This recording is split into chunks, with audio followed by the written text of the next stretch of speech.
Buenas noches, mis queridos hermanos. Les saluda su hermana en la fe, Gilma Benítez.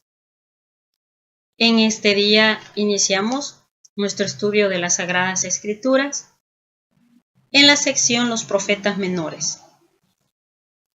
Estaremos viendo el día de hoy los últimos dos libros de los profetas menores, como son Zacarías y Malaquías. Les invito, por favor, a tomar las Sagradas Escrituras y situarnos en el libro de Zacarías y Malaquías. Tomen un separador y en las Sagradas Escrituras vayamos después del libro del profeta Ageo, que fue el último libro que estuvimos estudiando, y a continuación marquemos el libro de Zacarías en el capítulo 1 y dejemos también en el capítulo 1 del libro de Malaquías, que es el siguiente libro. Y les invito a que vayamos, después de dejar marcado en la Sagrada Escritura los dos libros que estaremos viendo el día de hoy, que vayamos juntos al libro de Sabiduría. Y vamos a orar con el capítulo 9, que regularmente en los estudios anteriores hemos venido orando juntos cuando vamos a iniciar nuestro estudio. Bienvenidos mis hermanos de San Brendan, que a esta hora se reúnen en el aula de la parroquia para estudiar las Sagradas Escrituras.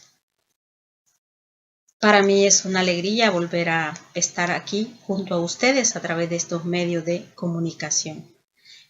Y especial saludo también a todos mis demás hermanos que a través de mi canal en YouTube estarán sintonizando esta clase el día de hoy o posteriormente. Muchas gracias a todos y les invito a que nos dispongamos a orar juntos. En el nombre del Padre, del Hijo y del Espíritu Santo. Amén. Ven, Espíritu Santo, ven a abrir la inteligencia, ven a abrir nuestra mente y danos tu presencia. Abre nuestra inteligencia para poder interpretar las Sagradas Escrituras y los signos de los tiempos. Padre de los cielos, en el nombre de tu Hijo Jesús, sopla a esta hora tu Espíritu Santo. Sopla, fluye Espíritu de Dios. Ven a sumergirnos en tu divina presencia. Aquieta nuestros sentidos, aleja los ruidos exteriores y permítenos que seamos guiados en este estudio de las Sagradas Escrituras. Tú que eres el único intérprete de las Sagradas Escrituras, ven a revelarnos cuál es el plan de salvación para cada uno de nosotros a través de estos sagrados libros que estaremos estudiando el día de hoy. Ven, Espíritu Santo, háblanos a través de cada palabra, de cada frase, que llame la atención nuestra, que podamos buscar nuestra vida de cara con la palabra y así encontrar cuál es tu voluntad para nuestra propia vida. Todo esto, Padre, te lo pedimos en el nombre poderoso de tu Hijo Jesucristo, orando en la fuerza del Espíritu Santo y bajo la amorosa intercesión de María la Virgen, nuestra Madre. En el nombre del Padre, del Hijo y del Espíritu Santo. Amén. Oramos con el capítulo 9 del libro de Sabiduría. Recuérdense que siempre hemos orado con el versículo 1, versículos del 4 al 6 y después del 9 al 19 y después del 9 al 13, y después el versículo 17. Muy bien, decíamos 9, versículo 1, capítulo del 4 al 6, versículos del 9 al 13 y después el versículo 17. Capítulo 9, libro de la sabiduría. Dios de mis antepasados, Señor de misericordia, que hiciste todas las cosas con tu palabra. Dame la sabiduría entronizada junto a ti, y no me excluyas de entre tus hijos. porque soy siervo tuyo, hijo de tu esclava, un hombre débil y de vida efímera, incapaz de comprender el derecho y las leyes, pues aunque uno sea perfecto entre los hombres, si le falta la sabiduría que viene de ti, será tenido en nada. Contigo está la sabiduría, que conoce tus obras, que estaba a tu lado cuando hacías el mundo, que conoce lo que te agrada y lo que es conforme a tus mandamientos. Envíala desde el santo cielo. Mándala de tu trono glorioso, para que me acompañe en mis tareas y pueda yo conocer lo que te agrada. Ella, que todo lo sabe y comprende, me guiará prudentemente en mis empresas y me protegerá con su gloria. Así mis obras serán aceptadas. Juzgaré a tu pueblo con justicia y seré digno del trono de mi Padre. Pues ¿qué hombre puede conocer la voluntad de Dios? ¿Quién puede considerar lo que el Señor quiere? ¿Quién puede conocer tu voluntad si tú no le das la sabiduría y le envías tu Espíritu Santo desde el cielo? Que esa misma sabiduría de la cual nos habla el capítulo 9 y por la cual hemos orado, nos acompañe en esta noche en nuestro estudio de las Sagradas Escrituras. Que sea el Espíritu Santo, único intérprete de las Sagradas Escrituras, quien nos ayude a discernir, a digerir, a saborear, a rumiar la palabra de Dios de cara con la vida de cada uno de nosotros. Que sea el Espíritu Santo quien nos conduzca y nos anime en este estudio del día de hoy. Como dice Efesios 1:17, concédeme, Señor, espíritu de sabiduría y espíritu de revelación para conocerte, amarte y seguirte. Que así sea, mis queridos hermanos, y continuamos en este momento a estudiar el material que tenemos de los libros de Zacarías y Malaquías. Bienvenidos, mis hermanos, a usted que viene llegando a nuestra aula de San Brendan o a usted que viene apenas sintonizándonos a través de nuestro medio de comunicación, nuestro canal en YouTube. Les saluda su hermana en la fe, Gilma Benítez. Vamos a revisar el material que tenemos para el día de hoy. Todo el material aparece ahí presente en la pantalla y le invito a tener la Biblia a la mano porque también la utilizamos. Y mis hermanos de San Brenda, espero que también tengan su material en la mano de la clase del día de hoy y que vayan chequeando las notas que ustedes tienen ahí en su material. El libro de Zacarías y el libro de Malaquías. Vamos a ver título y autor de cada uno de estos dos libros. Título y autor del libro de Zacarías. Zacarías, hijo de Baraquías y nieto de Adó.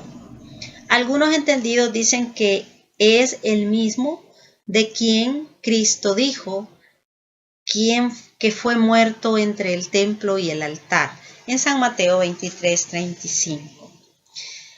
Malaquías es el último de los profetas del Antiguo Testamento. Su libro fue escrito alrededor del año 450 a.C., poco antes de llevarse a cabo la reforma de Nehemías. Contenido doctrinal de estos dos libros. Zacarías está lleno de visiones simbólicas al estilo de Ezequiel. Perdón que ahí, pues, si revisan el material en pantalla, dice leno, pero es lleno de visiones simbólicas al estilo de Ezequiel. Se preocupa de la restauración del templo y exhorta al pueblo constantemente a llevar una vida santa mediante la justicia, la bondad y la compasión fraterna. Recordemos que los libros de los profetas nos van a venir hablando mucho acerca de la justicia divina y acerca de practicar la justicia. Quisiera hacer un paréntesis aquí para que comprendamos un poco mejor el concepto de justicia. Yo se lo voy a compartir del vocabulario bíblico de León Dufour. Es un libro de vocabulario de teología bíblica de León Dufour. Heather es un muy buen acompañante en nuestros estudios de Sagradas Escrituras. Y en cuanto a la palabra justicia, nos dice así los escritores de este vocabulario de teología bíblica. Nos dice que los profetas antes del exilio denuncian con frecuencia y vigorosamente la injusticia de los jueces y de los reyes, la opresión de los pobres, y por estos desórdenes anuncian infortunio. Hacen adquirir conciencia de la dimensión moral y religiosa de la injusticia. Lo que se percibía como mera violación de reglas o de costumbres se convierte en ultraje a la santidad de un Dios personal. Por eso las injusticias acarrean mucho más que las sanciones habituales. Así pues, en los reproches proféticos, el justo es todavía el que tiene derecho, pero casi siempre se lo evoca en su condición concreta y en su medio. A sus reproches añaden con frecuencia los profetas la exhortación positiva. Practicad el derecho y la justicia, dice el profeta Oseas, capítulo 10, versículo 12, y el profeta Jeremías, capítulo 22, versículo 3. Sobre todo conscientes de la fragilidad de nuestra justicia, aguardan el Mesías futuro, como el príncipe íntegro que ejerce la justicia sin flaquear. Acuérdense que todos los libros proféticos que hemos estado estudiando, desde los 4 profetas mayores y después que hemos estado viendo los 12 profetas menores, de los cuales estamos viendo los 2 últimos, venimos viendo cómo el constante llamado de los profetas será anunciando y denunciando, anunciando al pueblo lo que está por llegar por la manera en que ellos se han alejado de Dios, en que ellos se han apartado de la ley, apartado de la alianza que tenían desde la salida de Egipto para con Dios. Y ese apartarse, ese alejarse, ha conllevado a acarrear una serie de situaciones donde la justicia divina se ha hecho sentir. Pero es la justicia divina no en cuanto a que Dios sea un justiciero cruel y tirano, no. Es la justicia que se ejerce a través de que Dios no puede entrar en comunión con el pecado. Y si a sabiendas nosotros de que Dios no entra en comunión con el pecado, pues sabemos que si nosotros fallamos, comenzamos a cometer una serie de cosas que son pecado contra Dios, desagravios contra Dios, actos contra Dios, sabemos que eso tarde o temprano va a acarrear la justicia divina, pero no porque Dios sea un tirano, sino porque Dios es amor y el amor no entra en comunión con el odio, por ejemplo, no entra en comunión con los celos, son contrarios los unos a los otros. Por ello dirá el apóstol Pablo que el espíritu se opone a la carne y la carne es contraria al espíritu. Que el hombre espiritual sí puede comprender al hombre carnal, pero que el hombre carnal jamás va a poder entender al hombre espiritual. Son contrarios, totalmente. Por ello es que la justicia se ejerce donde hay un corazón endurecido a causa del pecado. Y no es que Dios quiera mandar esa serie de situaciones que nos sobrevienen. Somos nosotros los que con nuestros actos, con nuestros pecados, acarreamos esas consecuencias fruto de nuestras propias acciones. Si sembramos limones, un limonero, no vamos a esperar cosechar mangos. Lo que sembramos, eso cosechamos. Si sembramos odio, tarde o temprano, cosecharemos productos de odio, frutos de odio en nuestra familia o en nuestra propia vida. Si sembramos paz en nuestra familia, en nuestros hijos, tarde o temprano cosecharemos frutos de paz. Entonces, no podemos decir, Dios me envió esto. No, he sido yo quien libremente alargué mi mano hacia lo que me iba a acarrear un mal, una consecuencia devastadora para mi propia vida. Y eso es lo que los profetas están haciendo, tratar de que el pueblo de Israel y el pueblo de Judá entienda que sus acciones están acarreando la justicia divina, pero no porque Dios sea un Dios tirano y cruel que está ahí como solo observando para ver cuando tú y yo fallamos para castigarnos. No, Dios no es así. Dios es un Padre que ama, y desde el Antiguo Testamento podemos venir encontrando rasgos de ese amor divino de Dios que es amor. Sigamos entonces. Estamos compartiendo lo que el libro de vocabulario de teología bíblica de Heder, de León Dufour, nos dice sobre lo que es la justicia. La justicia, fidelidad a la ley. Ya desde el exilio, la justicia designa la observancia integral de los preceptos divinos, la conducta conforme a la ley. El justo es en los mismos contextos el piadoso, el servidor irreprochable, el amigo de Dios. El justo en este contexto histórico viene a ser el que se esfuerza por cumplir la ley, por estar en comunión con Dios, por vivir bajo la mirada de Dios, por vivir bajo los preceptos de Dios. Por tanto, el injusto es todo lo contrario, el que no hace nada por cumplir los mandatos divinos.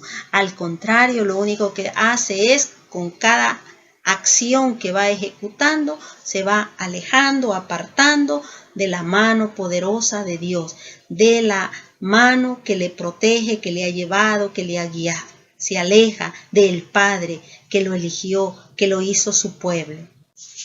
La justicia divina, en sentido concreto en el Antiguo Testamento, unas veces es juicio punitivo contra los enemigos de Israel. Los profetas usan el mismo lenguaje y los profundizan. Dios dirige sus castigos, su justicia, no tanto contra los enemigos del pueblo, cuanto contra los pecadores, incluso los israelitas. O sea, Dios envía el castigo producto de mi propio pecado, no solamente a los pueblos vecinos, pueblos paganos, pueblos idólatras, sino incluso a los mismos israelitas. ¿Por qué? Porque se han alejado de Dios. Se han alejado de Dios, de cumplir la voluntad de Dios. La justicia de Dios es también el juicio favorable, es decir, la liberación del que tiene derecho, del que le busca, del que le ama, del que es fiel. Es la justicia favorable. Bueno, hay mucho para leer, pero yo les invito que si ustedes tienen este libro de vocabulario de teología bíblica de León Dufour, ustedes continúen en su casa leyendo y aprendiendo más de lo que es la justicia, el concepto de justicia utilizado en el Antiguo Testamento por los profetas. Sigamos nosotros revisando nuestro material. Hablábamos sobre llevar una vida santa. Zacarías se preocupa de la restauración del templo y exhorta al pueblo constantemente a llevar una vida santa. ¿Se acuerdan que anteriormente veíamos lo que significaba en el lenguaje del Antiguo Testamento la palabra santidad o cuando leíamos y veíamos el libro de Levítico, en el capítulo 19, acuérdense que el libro de Levítico es el libro de la santidad. Y en el capítulo 19, versículo 2, que es el texto clave del libro de Levítico, nosotros veíamos que la palabra santo significa 3 frases. O sea, el concepto de santidad lo podemos resumir en 3 palabras concretas. Consagrado, separado y apartado. Decíamos que la palabra consagrado significaba la unción dada por el profeta o dada por el mismo Dios a través del profeta o a través del sacerdote en la vida de esta persona. Y para nosotros hoy día consagrado, hemos sido consagrados por el bautismo. Y la palabra apartado es para el pueblo de Israel estar apartado de todo tipo de cultos, de todo tipo de ir tras otros dioses, de todo tipo de vicios, separado de pueblos que eran totalmente idólatras.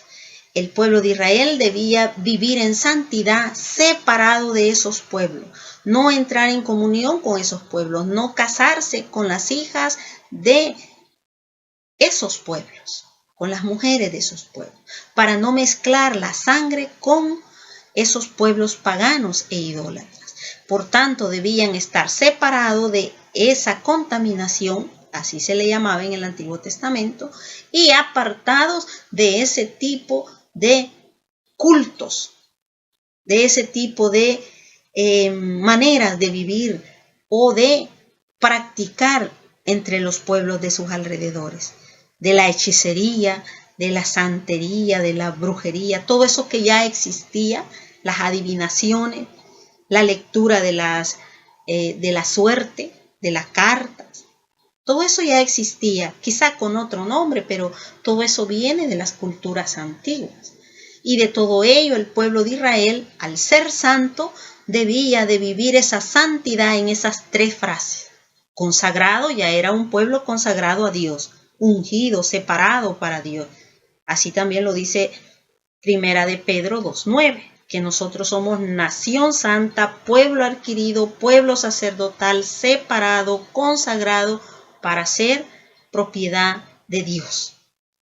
Entonces, ese llamado a la santidad también es para nosotros. Y Zacarías hace mucho llamado al pueblo, lo exhorta, es una exhortación fuerte a vivir la santidad, mediante, en este caso, la justicia, la bondad y la compasión fraterna. Zacarías va más allá de un mero alejarse o estar separado, apartado de los cultos idolátricos y todo eso, que ya el pueblo ya estaba apartado de todo ello. Zacarías va más allá y pide que lleven una vida santa mediante la justicia, unos con otros, que sean justos, la bondad, practicar el amor, practicar la compasión. Dios, que es un padre, quiere que su pueblo le imite a él, sea como él.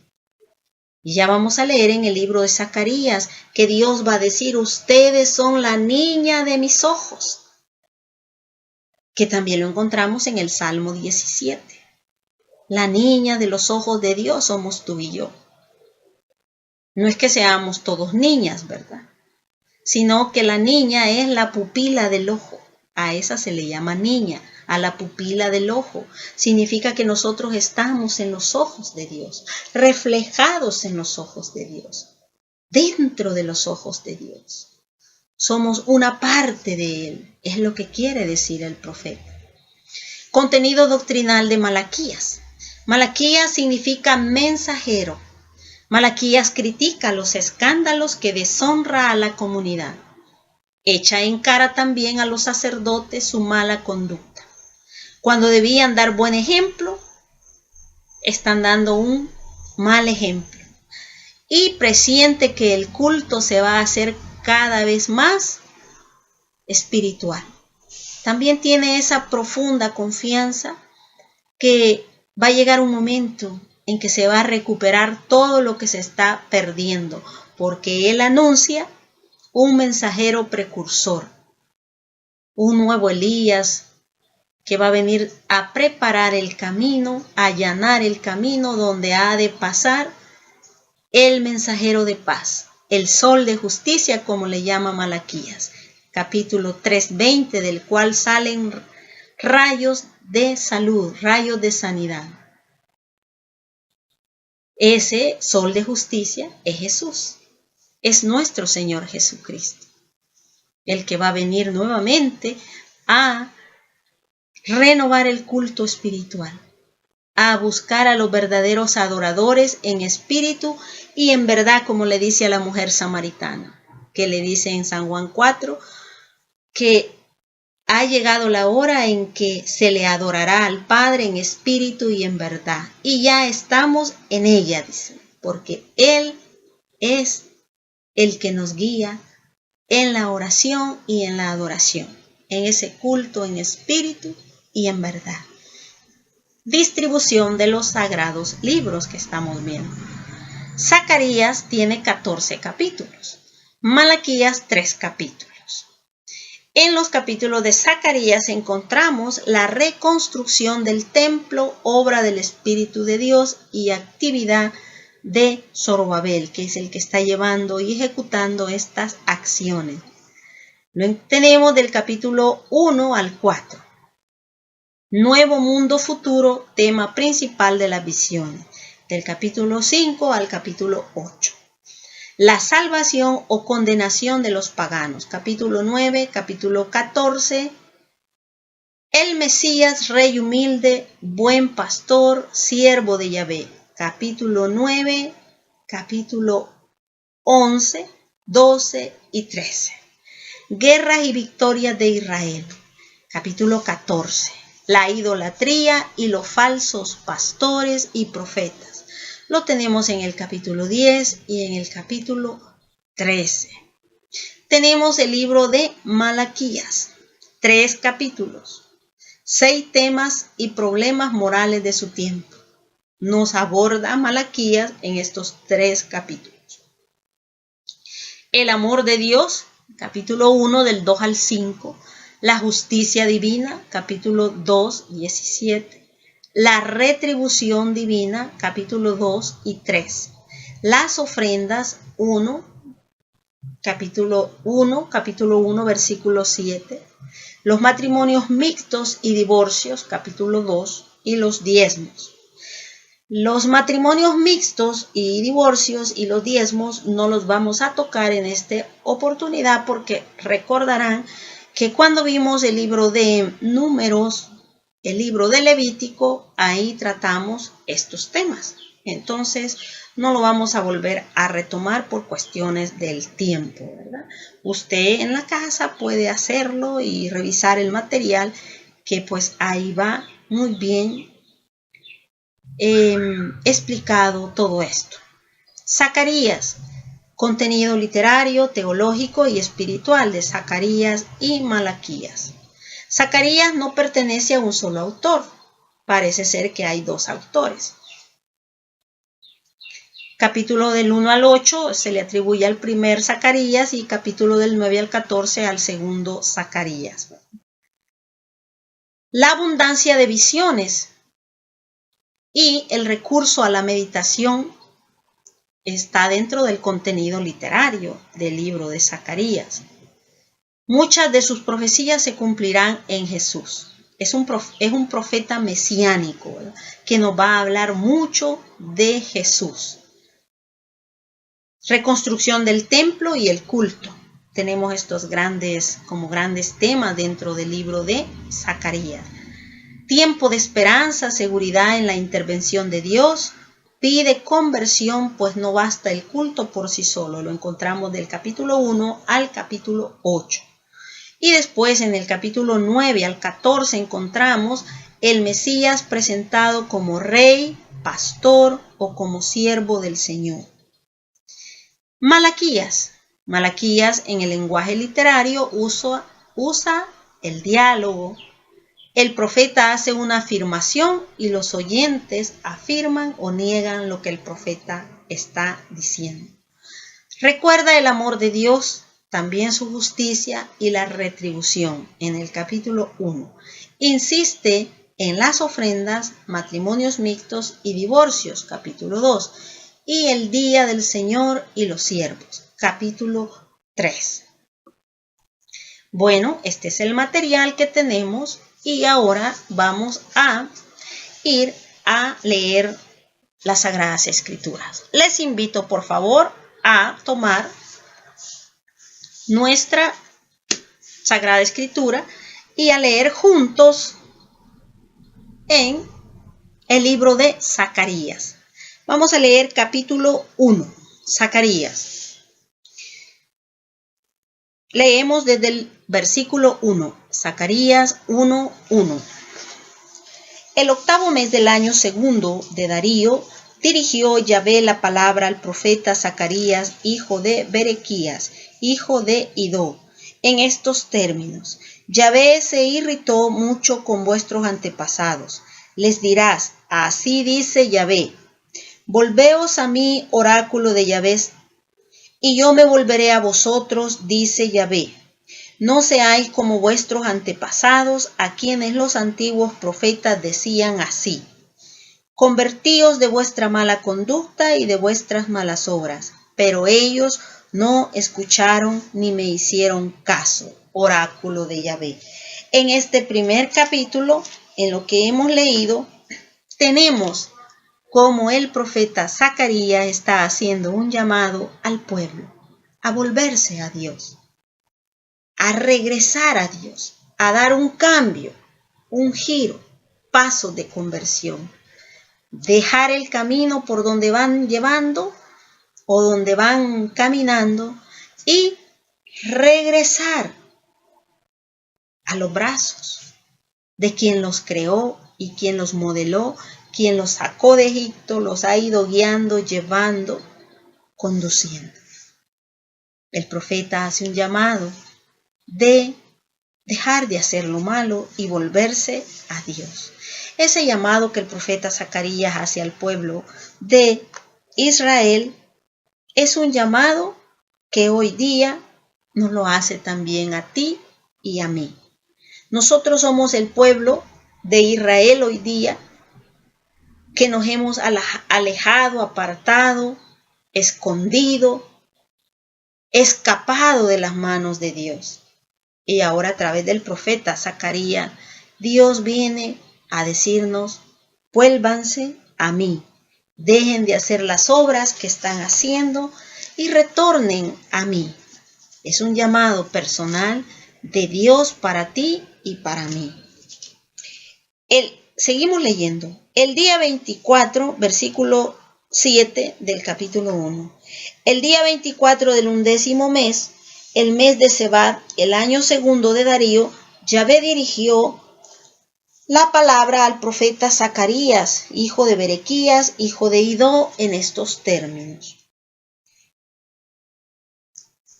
he tenido una visión esta noche. Un hombre a lomos en un caballo alazán estaba parado entre los mirtos de la hondonada. Detrás de él había caballos rojos, alazanes y blancos. Yo pregunté: ¿quiénes son estos, Señor? El ángel que había conmigo me contestó: yo te enseñaré quiénes son. Y el hombre que estaba entre los mirtos intervino diciendo: estos son los que ha enviado Yahvé a recorrer la tierra. Entonces ellos se dirigieron al ángel de Yahvé que estaba entre los mirtos y dijeron: hemos recorrido la tierra y hemos visto que toda la tierra vive en paz. Tomó la palabra el ángel de Yahvé y dijo: oh Yahvé, ¿hasta cuándo seguirás sin apiadarte de Jerusalén y de las ciudades de Judá, contra las que estás irritado desde hace 70 años? Yahvé respondió al ángel que hablaba conmigo: palabras buenas, palabras de consuelo. Y el ángel que hablaba conmigo me dijo: proclama lo siguiente: así dice Yahvé, siento celos de Jerusalén y de Sión, unos celos terribles, y estoy sobremanera encolerizado contra las naciones que se sienten seguras, y que cuando me vieron poco encolerizado contribuyeron al mal. Por eso así, Yahvé, me vuelvo con piedad hacia Jerusalén. En ella será reedificado mi templo, oráculo de Yahvé, y el cordel de medir será aplicado a Jerusalén. Clama también y di, así dice Yahvé, aún han de rebosar mis ciudades de bienes, aún consolará Yahvé a Sión y aún elegirá a Jerusalén. Paramos ahí. Primero habla de los jinetes, de una visión de los caballos. Esta visión que hemos leído está explicada aparece también en el capítulo 6, del 1 al 9 del libro del Apocalipsis. Si me acompañan, por favor, y vamos juntos al libro del Apocalipsis. Vamos juntos al capítulo 6 del libro del Apocalipsis. Es el último libro de la Biblia, por lo tanto, no les costará encontrarlo. Capítulo 6 del libro del Apocalipsis. Y seguí viendo. Cuando el Cordero abrió el primero de los 7 sellos, oí al primero de los 4 vivientes que decía con voz como de trueno: ven. Y miré, y había un caballo blanco, y el que lo montaba tenía un arco. Se le dio una corona y salió como vencedor, y para seguir venciendo. Cuando abrió el segundo sello, oí al segundo viviente que decía: ven. Entonces salió otro caballo rojo. Al que lo montaba se le concedió quitar de la tierra la paz. Para que se degollaran unos a otros se le dio una espada grande. Cuando abrió el tercer sello, oí al tercer viviente que decía: ven. Miré entonces y había un caballo negro. El que lo montaba tenía en la mano una balanza, y oí como una voz en medio de los 4 vivientes que decía: 1 litro de trigo por denario, 3 litros de cebada por denario, pero no causes daño al aceite y al vino. Cuando abrió el cuarto sello, oí la voz del cuarto viviente que decía: ven. Miré entonces y había un caballo verdoso. El que lo montaba se llamaba Muerte, y el Hades le seguía. Se le dio poder sobre la cuarta parte de la tierra para matar con la espada, con el hambre, con la peste y con las fieras de la tierra. Paramos aquí. Tenemos varios estudios que realizan nuestros grandes teólogos, exégetas bíblicos, eruditos, expertos en las Sagradas Escrituras. Acuérdense que cuando nosotros vamos a hacer un estudio sobre las Sagradas Escrituras, tenemos que tener siempre material de apoyo para ir iluminando con lo que la Iglesia nos enseña, todo lo que las Sagradas Escrituras nos va diciendo. Eso es el catecismo de la Iglesia. Necesitamos tener un vocabulario de teología bíblica que yo ya les enseñaba. ¿Cuál es el que yo tengo? Es el de León Dufour, la editora Heder. Y también tengo un diccionario bíblico de la religión católica, un diccionario católico. Que todo ello es muy importante. El catecismo de la Iglesia, obviamente que ese no debe de faltarnos. Y así también podemos tener, por ejemplo, tenemos el libro Arqueología del Evangelio, tenemos la Biblia en su entorno de Echegaray, que es muy importante para ir teniendo una mejor mirada en lo que se refiere a nuestro estudio de las Sagradas Escrituras. Y en algunos comentarios que nos hacen los exégetas bíblicos sobre lo que es el libro del Apocalipsis, pues nos hacen saber que estos 3 caballos, el caballo blanco, pues obviamente se le atribuye a Jesús, que es el vencedor, ¿verdad? Jesús, que es el vencedor. Y también podríamos decir que es la paz, que es en el contexto de combate espiritual San Miguel Arcángel, pero en este contexto representa a Jesús.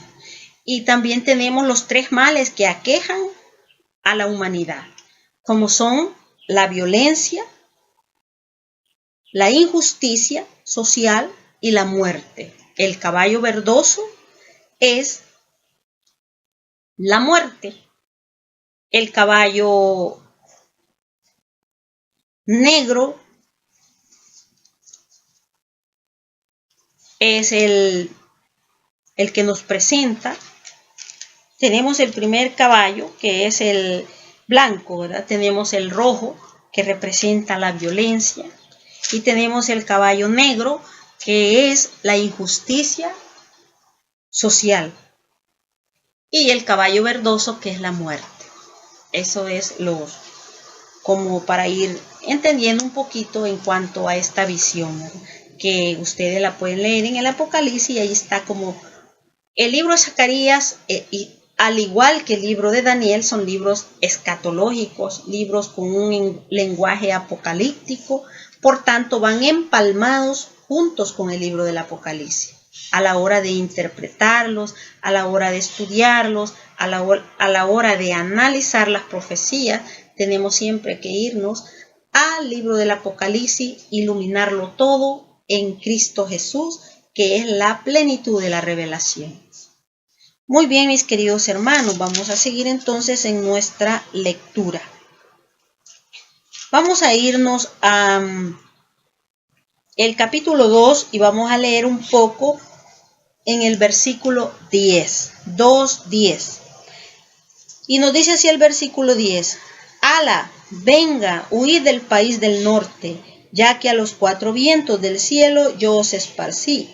Oráculo de Yahvé, a la salvación. Tú que moras en Babilonia, pues así dice Yahvé, que tras la gloria me ha enviado a las naciones que os despojaron.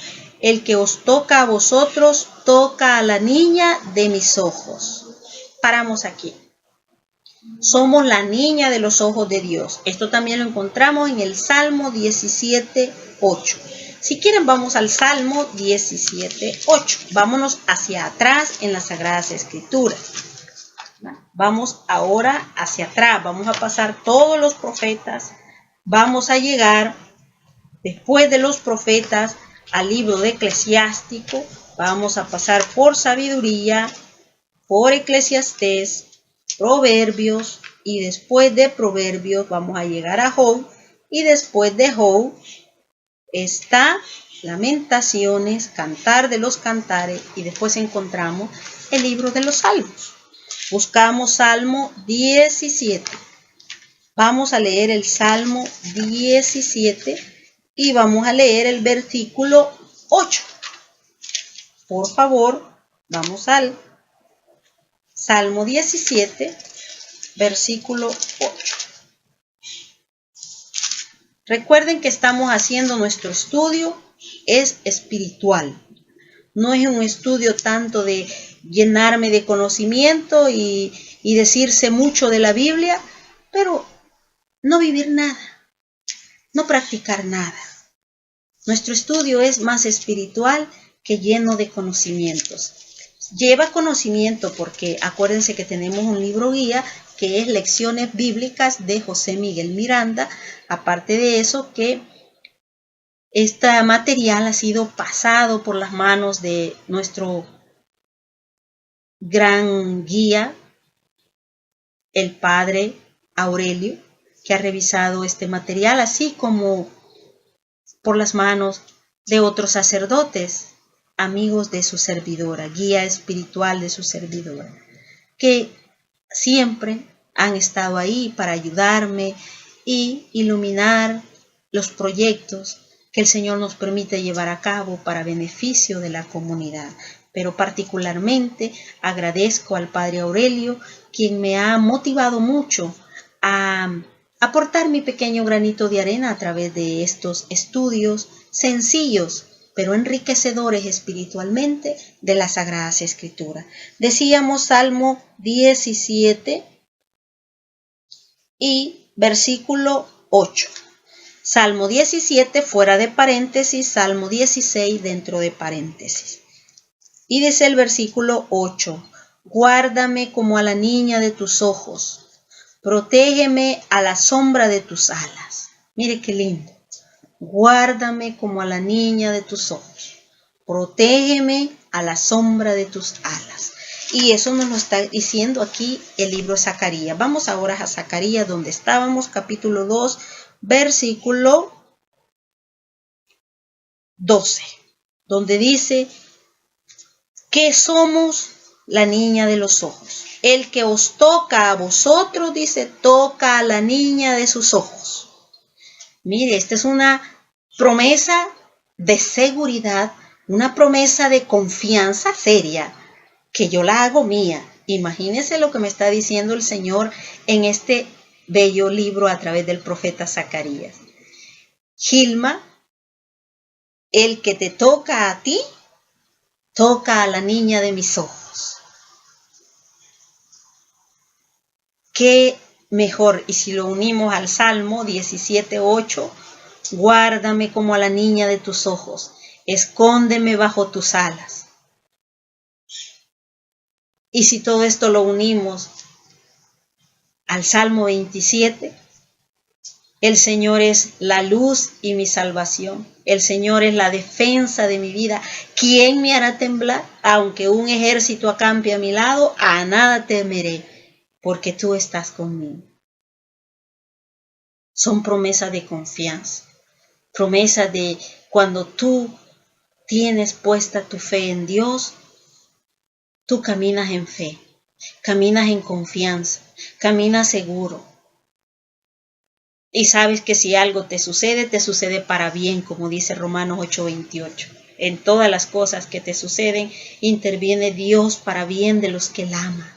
Pero es al tener esa confianza de que eres la niña de los ojos de Dios, que está guardado sobre las alas del Omnipotente, y que Él te guarda y te cuida como a la niña de sus ojos, y que el que te toca a ti está tocando a la niña de los ojos de Dios. Eso da seguridad, eso da confianza.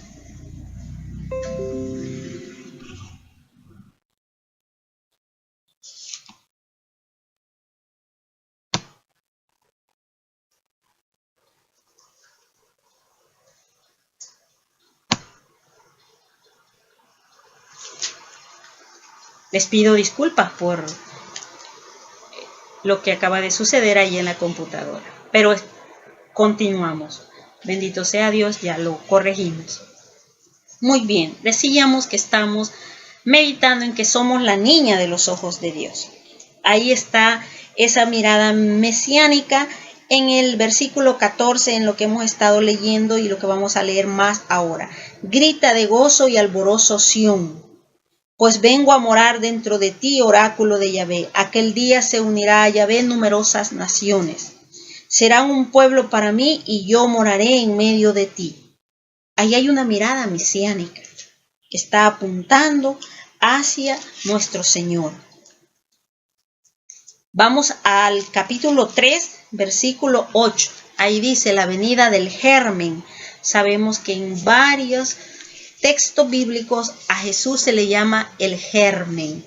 Germen es brote, es un renuevo que ha de surgir. Escucha pues, Josué, sumo sacerdote, tú y tus compañeros que están junto a ti, pues son hombres de presagio. He decidido traer a mi siervo, germen, y esta es la piedra que pongo delante de Josué. En esta única piedra hay 7 ojos. Yo mismo grabaré su inscripción, oráculo de Yahvé, y quitaré la culpa de esta tierra en un solo día. Aquel día, oráculo de Yahvé, os invitaréis unos a otros bajo la parra y bajo la higuera. Vamos a parar aquí. Si vamos juntos a Apocalipsis 5:6, ahí nos habla quién es el que tiene los 7 ojos. ¿Y qué significa esos 7 ojos? Vamos juntos al libro del Apocalipsis, último libro de la Biblia, capítulo 5:6.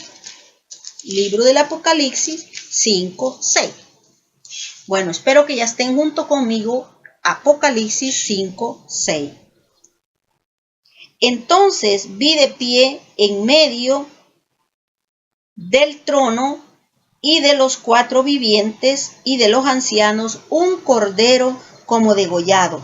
Tenía 7 cuernos y 7 ojos, que son los 7 espíritus de Dios, enviados a toda la tierra. Paramos ahí. Muy bien, ahí está claro, ¿verdad? El Cordero de Dios es Jesús. Y dice que estaba de pie delante de los 4 vivientes y de los ancianos, y tenía 7 cuernos y 7 ojos, que son los 7 espíritus de Dios, enviados a toda la tierra.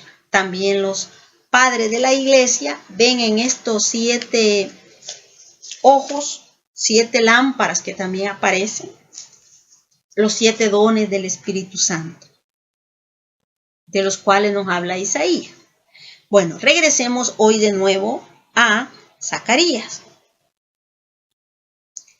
Dice de que en un solo día quitará la culpa de sus pecados. En un solo día quitará la culpa de sus pecados. Con la muerte de Jesús, nuestras culpas han sido clavadas en la cruz del Calvario. Y esto no es invento mío. Vamos juntos a Colosenses 2:14. Vamos al Nuevo Testamento. Busquemos Colosenses 2:14. Ahí dice que la nota de cargo que pesaba sobre cada uno de nosotros fue clavada por Jesús en la cruz. Colosenses 2:14. Busquen junto conmigo Colosenses 2:14. Espero que ya estemos juntos en Colosenses 2:14. Está después de Gálatas, sigue Efesios, y después de Efesios sigue Filipenses, y después sigue Colosenses, capítulo 2, versículo 14. Leemos juntos. Canceló la nota de cargo que había contra nosotros, la de las prescripciones con sus cláusulas desfavorables, y la quitó de en medio clavándola en la cruz. Ahí se está refiriendo a Cristo Jesús. Ustedes pueden leerlo más, pero pues ya sabemos que quien murió en la cruz fue Jesucristo. Y con su muerte en un solo día, dice ya Zacarías, muchos años anteriores a la muerte de Jesús en la cruz, ya Zacarías está anunciando que en un solo día este germen que surgirá, o sea Jesús, que es el brote, el renuevo, el tronco, del tronco de Yesé, brota ese vástago. Yesé es el padre. ¿De quién? Pues Yesé está en la genealogía de Jesús.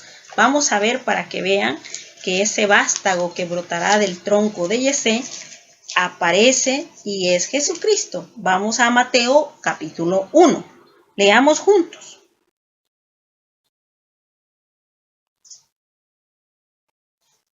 Capítulo 1, del versículo 1 en adelante.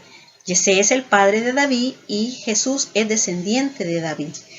Libro del origen de Jesucristo, hijo de David, hijo de Abraham. Abraham engendró a Isaac, Isaac engendró a Jacob, Jacob engendró a Judá y a sus hermanos, Judá engendró de Tamar a Fares y a Zara, Fares engendró a Esrón, Esrón engendró a Arán, Arán engendró a Aminadab, Aminadab engendró a Naasón, Naasón engendró a Salmón, Salmón engendró de Rahat a Boz, Boz engendró de Rut a Obed, Obed engendró a Yesé,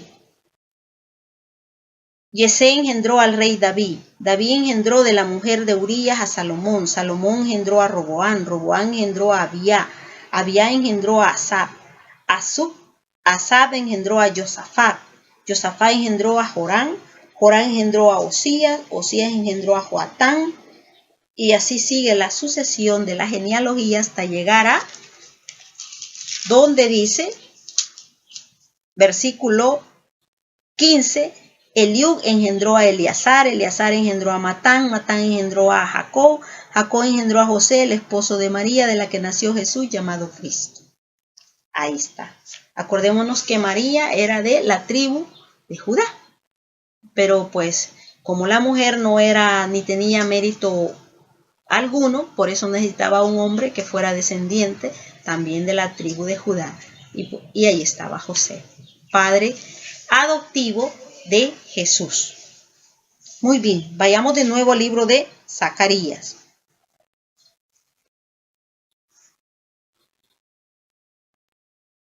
En el capítulo 4, en la siguiente visión, el candelabro y los olivos, dice así: volvió el ángel que hablaba conmigo y me despertó. Como a quien se despierta del sueño, me preguntó: ¿qué ves? Respondí: veo un candelabro de oro macizo con una cazoleta. En su vértice tiene 7 lámparas y 7 boquillas para las 7 lámparas que lleva encima. Hay también 2 olivos junto a él, uno a su derecha y otro a su izquierda. Proseguí y dije al ángel que hablaba conmigo: ¿qué significa esto? Me respondió el ángel que hablaba conmigo: ¿no sabes qué significa esto? Dije: no, Señor. Prosiguió de este modo: estas 7 cosas son los ojos de Yahvé, que recorren toda la tierra. Entonces tomé la palabra y le dije: ¿qué significan esos 2 olivos a derecha e izquierda del candelabro? Le pregunté también: ¿qué significan las 2 ramas de olivo que vierten aceite dorado por los 2 tubos de oro? Me dijo: ¿no sabes qué significa esto? Respondí: no, Señor. Y me dijo: son los 2 ungidos que están al servicio del Señor de toda la tierra. Vamos juntos a Apocalipsis 5:6. Ahí también vamos a tener donde habla de la lámpara y de los olivos. Vamos juntos. 5:6. Apocalipsis.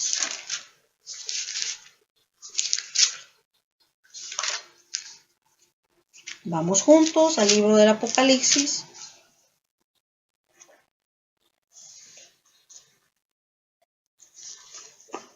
Y vamos también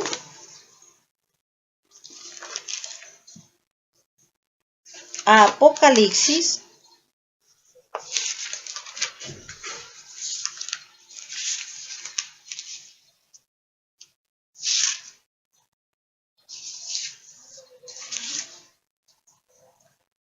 11:4. Apocalipsis 11:4. 11:4. Apocalipsis 5:6 no lo vamos a leer porque ya lo leímos anteriormente, cuando leíamos sobre los cuernos y sobre los ojos. La visión. Los cuernos es poder. El poder absoluto lo tiene Dios. Y vamos a leer 11 para leer un poco sobre los 2 testigos. Luego me fue dada una caña de medir parecida a una vara, diciéndome: levántate y mide el santuario. Leamos del versículo 3, 11:3. Pero haré que mis 2 testigos profeticen durante 1260 días, cubiertos de sayal. Ellos son los 2 olivos y los 2 candeleros que están en pie delante del Señor de toda la tierra. Miren, ahí está la respuesta. Sigamos leyendo. Si alguien pretendiera hacerles mal, saldría fuego de su boca y devoraría a sus enemigos. Si alguien pretendiera hacerles mal, así tendrían que morir. Estos tienen poder de cerrar el cielo para que no llueva los días en que profeticen. Tienen también poder sobre las aguas para convertirlas en sangre y poder de herir a la tierra con toda clase de plagas y todas las veces que quieran. Paramos aquí. Podemos ir a leer Segunda de Reyes 1:10 y ahí encontramos cómo el profeta Elías hace llover fuego sobre el altar del holocausto. Y también podemos ir a leer Primera de Reyes 17:1, donde leemos que el profeta Elías pidió que dejase de llover y dejó de llover. Cerró las compuertas del cielo. Por tanto, muchos exégetas bíblicos, aunque aquí no dice el nombre de los 2 testigos, pero en base a los textos bíblicos, muchos exégetas bíblicos, eruditos, expertos, llegan a la conclusión que los 2 testigos, los 2 ungidos que están junto a aquí que habla el Apocalipsis y la visión de Zacarías son Moisés y el profeta Elías. Y de hecho, si nosotros recordamos, en la transfiguración de nuestro Señor en el monte Tabor, ¿quiénes aparecen? Con Jesús está Pedro, Santiago y Juan. Subieron al monte a orar con Jesús. Y mientras oraban, Jesús se apartó un poco de ellos y alrededor de Jesús apareció uno a cada lado de Jesús, Moisés y Elías. Moisés, que representa la ley, y Elías, que representa a los profetas. Son los dos testigos, los dos ungidos. También otros eruditos, otros comentaristas bíblicos, también dicen que estos dos testigos, en base a lo que el libro del Apocalipsis sigue diciendo, si seguimos leyendo, nos dicen que también puede ser Pedro y Pablo. Porque aquí dice de que ellos, estos dos testigos, van a morir y quedarán esparcidos y van a ser muertos en la ciudad santa, donde Jesús también va a ser martirizado, o sea, va a ser muerto. Si quieren lo leemos para que quede mejor claro. Dice así: pero cuando hayan terminado de dar testimonio, la bestia que surja del abismo les hará la guerra, los vencerá y los matará, y sus cadáveres en la plaza de la gran ciudad, que simbólicamente se llama, dice, Sodoma o Egipto, ahí donde también su Señor fue crucificado. Miren, donde su Señor fue crucificado. Está hablando de Jesús, que fue crucificado. Y por eso es que muchos comentaristas bíblicos dicen que estos dos testigos también puede ser Pedro y Pablo. Pero en realidad, pues, la mayoría nos dicen que son Moisés y Elías.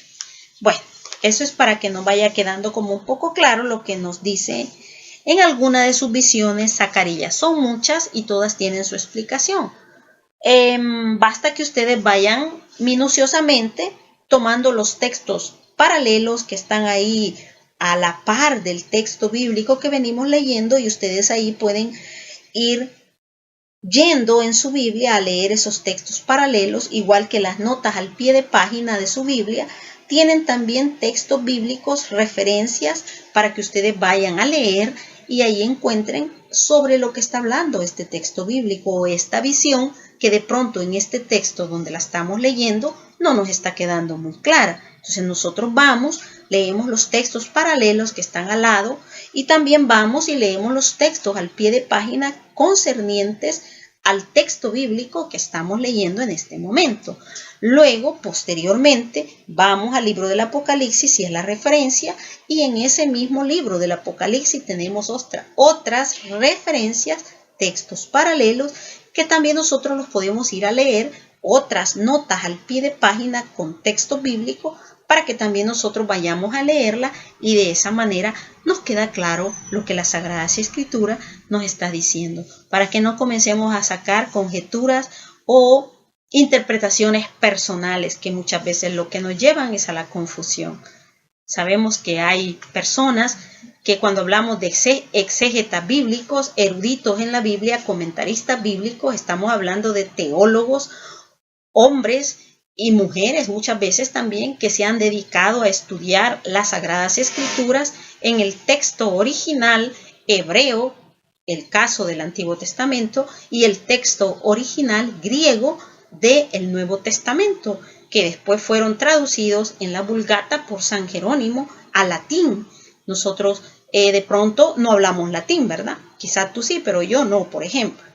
Entonces yo necesito comentaristas, necesito exegetas bíblicos que me expliquen los textos originales, qué quiso decir el escritor sagrado en lo que escribió sobre este texto bíblico, no quedarme con lo que literalmente yo estoy leyendo, porque por ejemplo, en mi lenguaje de habla hispana, para mí aguja es la aguja de coser. Para mí la aguja es ese instrumento que utilizo para coser a mano o coser a máquina. En el lenguaje bíblico del Evangelio de Mateo, escrito en griego, nos dirá que más fácil pasará el rico por el camello, más fácil un camello pasará por el ojo de la aguja a que un rico se salve. Entonces, inmediatamente, si yo lo interpreto literalmente, pensaré que ese ojo de la aguja es de la aguja de mano que utilizo para coser, o de la aguja de la máquina de coser. Pero en realidad, si ya lo veo en su lenguaje propio de donde fue escrito el significado que el escritor utilizó esta imagen, me voy a dar cuenta que en la ciudad de Jerusalén existen varias puertas que tienen la forma de una aguja y que son tan estrechas que para que un camello pudiera entrar tenía que agacharse, lograba pasar, pero prácticamente pasaba arrastrado porque la puerta tenía la forma de un ojo, del ojo de una aguja. Entonces, a eso se refería nuestro Señor Jesucristo cuando escribía en el texto Mateo sobre que Jesús dijo, más fácil pasará un camello por el ojo de una aguja a que un rico se salve. Eso solamente es por poner un ejemplo de los muchos que hay, que el lenguaje de la Sagrada Escritura es rica en imágenes y lengua propia de frases que son propias del lenguaje hebreo, del lenguaje griego, de la cultura hebrea y de la cultura griega, que para nosotros en nuestra habla hispana, pues es totalmente diferente en contenido, o sea, en significado sería.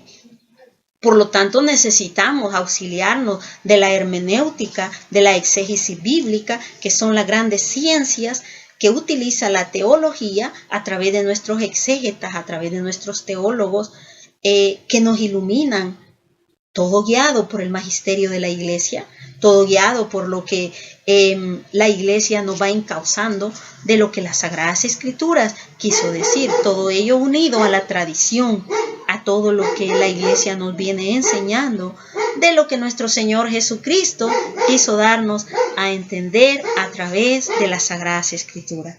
Bueno, con esta breve aclaración, pero que es muy importante, podemos ver la importancia de estudiar un poco los géneros literarios, lo que el escritor quiso decir en ese contexto histórico, analizarlo a través del exégesis, para luego que lo hemos analizado, lo que el texto quiso decir en su momento propio en que fue escrito, ahora aplicarlo a través de, pues sea el método de la lección divina, de enfocarme y meterme dentro del personaje, aplicarlo a la vida práctica, a la vida diaria que nos toca hoy vivir, actualizando la palabra.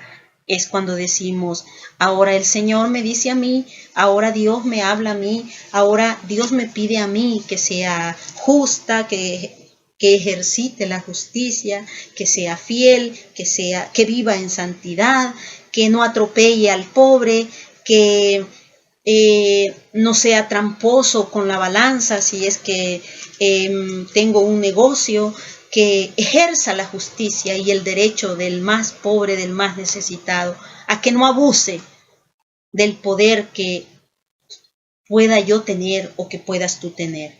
Ahí estamos ya aplicando la palabra de Dios que fue escrita en ese contexto histórico, ahora la estamos ya aplicando en nuestra vida diaria. ¿Y qué es lo que Dios quiere? La palabra de Dios, dice Hebreos 4, es viva y eficaz, es espada de doble filo. Nos decía ayer la palabra de Dios en la segunda lectura de los textos del Evangelio y de las lecturas del día de ayer, que ese texto maravilloso de que la palabra es viva y eficaz. La palabra es dinámica, siempre está en movimiento. Muy bien, mis queridos hermanos, estamos entonces leyendo sobre lo que son las visiones.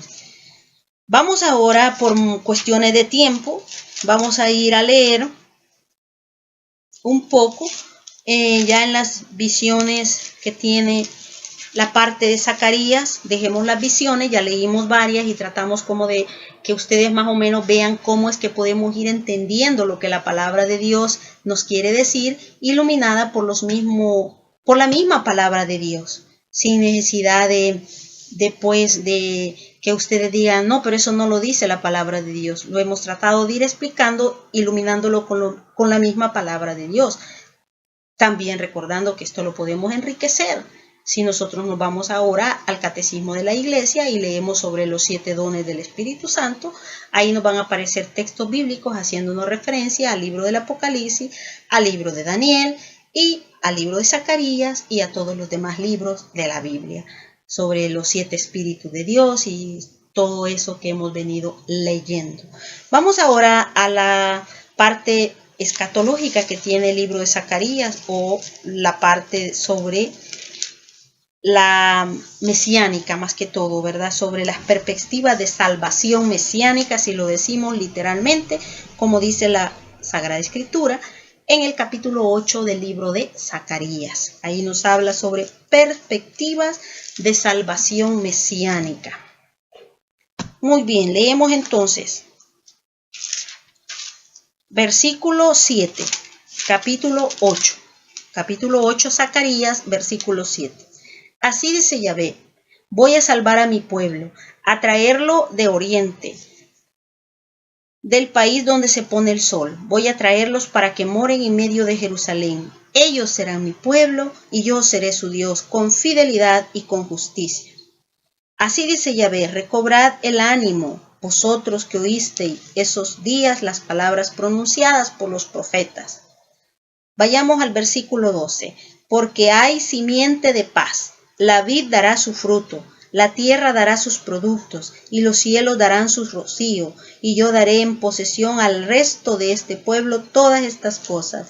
Y del mismo modo que fuisteis malditos entre las naciones, casa de Judá y casa de Israel, así os salvaré yo, y seréis benditos. No tengáis miedo y recobrad el ánimo. Estas palabras del profeta también son para nosotros. Recobrad el ánimo, nos dice el profeta Zacarías hoy día a ti y a mí. No estéis tristes, recobrad el ánimo, que yo voy a salvarlos. Yo los voy a tomar en mi mano. Recobrad el ánimo, nos dice ahora a ti y a mí. Capítulo 9. Vamos al capítulo 9 y leemos versículo 9. 9:9, Zacarías. El Mesías. Exulta sin freno Sión, grita de alegría Jerusalén, que viene a ti tu rey, justo y victorioso, humilde y montado en un asno, en una cría de asna. Suprimirá los carros de Efraín y los caballos de Jerusalén. Será suprimido el arco de guerra, y él proclamará la paz a las naciones. Su dominio alcanzará de mar a mar, desde el río al confín de la tierra. Nos quedamos ahí. ¿Quién es el que entró a Jerusalén montado en un asno? Jesucristo. ¿A quienes aclamaban Hosana, bendito el que viene en el nombre del Señor? Cuanto iba de paso entrando a Jerusalén montado en un asno, en un pollino, a Jesucristo. Y aquí lo está diciendo el profeta Zacarías. Y eso lo podemos leer en Mateo, ¿verdad? Ahí podemos mirar cómo Jesús entra victorioso a Jerusalén en los evangelios sinópticos, Mateo, Marcos y Lucas. Ahí lo podemos encontrar.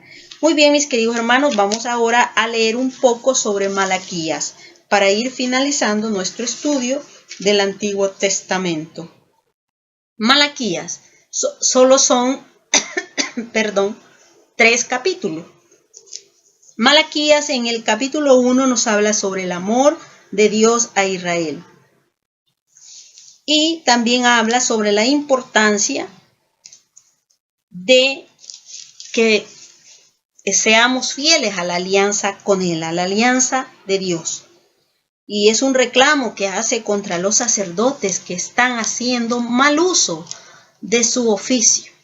Y si nosotros leemos, esto también se aplica para nuestros sacerdotes que hoy día, muchos de ellos, han descuidado el ministerio al cual han sido llamados por propia vocación. Oremos por nuestros sacerdotes y recordemos también que nosotros somos sacerdotes comunes. Todos los bautizados tenemos sacerdocio. El sacerdocio común y el sacerdocio ministerial, que es el sacerdocio ordenado. Nosotros somos sacerdotes comunes y como sacerdotes también nosotros estamos quizás haciendo mal uso de esa dignidad que Cristo nos ha dado, ser sacerdotes con Él, que es sacerdote, reyes con el Rey, que es Él, y profetas con el profeta, que es Él. Por el bautismo somos reyes, profetas y sacerdotes. Tenemos ese sacerdocio y aquí nos habla sobre el sacerdocio que no se está ejerciendo bien. Entonces, más que quedarnos de comentadores y comenzar a decir, sí, es que el padrecito hace o dice o no hace o deja de hacer, pensemos también en nuestro sacerdocio común que tú y yo tenemos. ¿Cómo lo estamos ejerciendo? ¿Qué estamos haciendo y qué no estamos haciendo?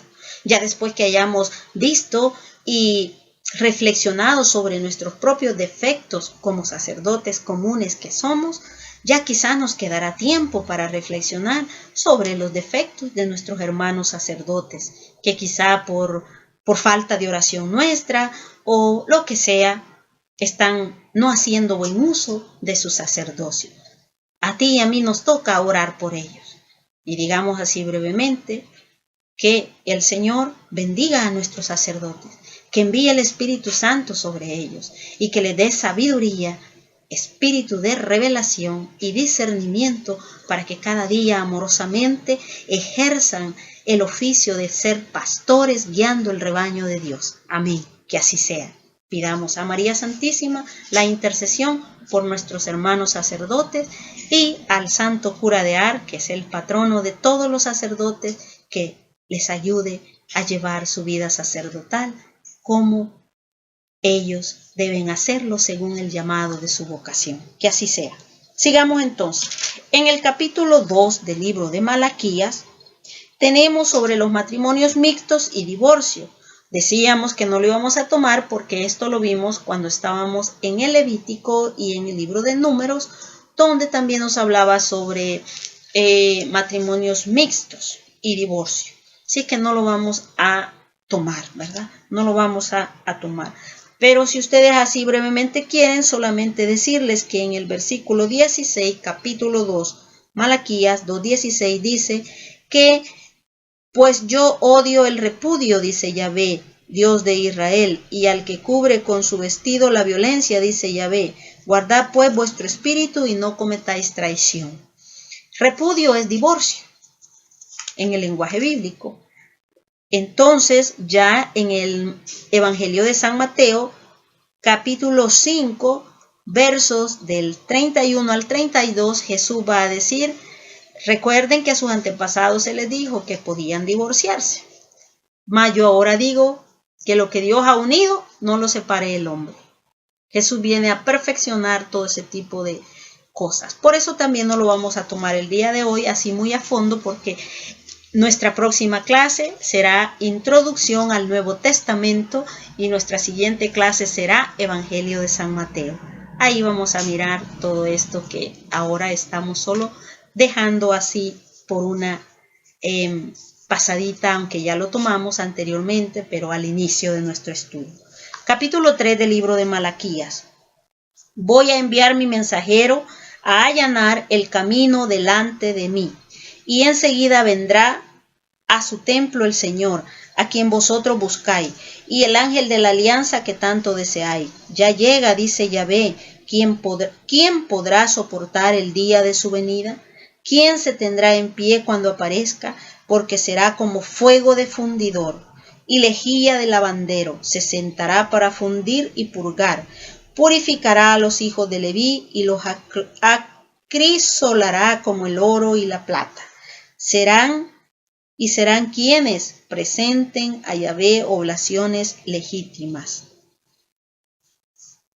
Viene ese día, dice, que el Señor quiere purificarnos y que podamos ser acrisolados como el oro y como la plata. Cuando pensamos en eso, pensemos en qué hace un orfebre. Dice que Dios se sentará como fundidor y nos purificará como se purifica el oro y la plata. El orfebre es el que trabaja la plata y el oro. Cuando se sienta con una pieza, la pule, la mete al fuego y la pule y la mantiene ahí dentro del fuego hasta que él se puede ver reflejado en esa pieza. Entonces él sabe que esa pieza está lista. Y dice Malaquías que Dios nos tomará y nos acrisolará en el fuego como quien purifica el oro y la plata. Para mí es algo hermoso, pensar en ello. Imagínense Dios tomarse el tiempo, bueno, Él es el dueño del tiempo, ¿verdad? Pero Dios a cada uno dice que nos va a tomar en sus manos y nos va a crisolar, como lo hace con el oro y la plata, el orfebre. Eso es maravilloso. Sigamos leyendo. Vamos a Malaquías 3:20, un texto hermoso también. Dice, leámoslo del 19. Está para llegar el día abrasador como un horno, todos los arrogantes y los malvados serán como paja, y los consumirá el día que viene, dice Yahvé, hasta no dejarle raíz ni rama. Pero para vosotros, los adeptos a mi nombre, os alumbrará el sol de justicia con la salud en sus rayos, y saldréis brincando como becerros bien cebados fuera del establo. ¡Qué hermoso! Y esto lo podemos ir a leer a Lucas 1:78. Para los que vivían en tiniebla, les brillará la luz que viene de lo alto. El sol de justicia. Jesús es el sol de justicia. Jesús es el verdadero sol. Y por eso es que muchos dicen que ¿por qué los cristianos católicos tienen el día domingo para dedicarlo a Dios, y domingo significa día del sol? Y yo les digo, pero es que ustedes nunca han leído lo que dice Lucas 1:78, que una luz, la que brilla en lo alto, iluminará a todos, y que esa luz es Jesús.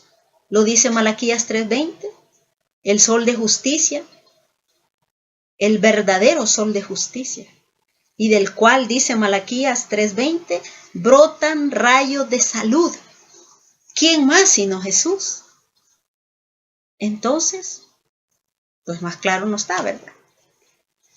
Y bueno, hay otras razones por las que los católicos tenemos el día domingo como día del Señor. La principal de ella, pues aparte de estos textos bíblicos, es que nuestro Señor Jesucristo resucitó el día domingo. Que Dios me los bendiga, mis queridos hermanos, y que espero que terminen de leer los libros así, frase por frase, y que el estudio de ustedes sea más minucioso quizás que el que yo voy haciendo, y ustedes lean todos los textos paralelos que están aquí, todos los textos al pie de página, y luego que se vayan a esos textos paralelos y esos textos al pie de página, lean a la vez los otros textos paralelos que ya aparecen,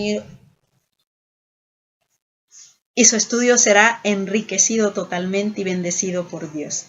Pidamos al Espíritu Santo que abra nuestra mente, nuestra inteligencia, para que cada día nos enamoremos de la palabra de Dios.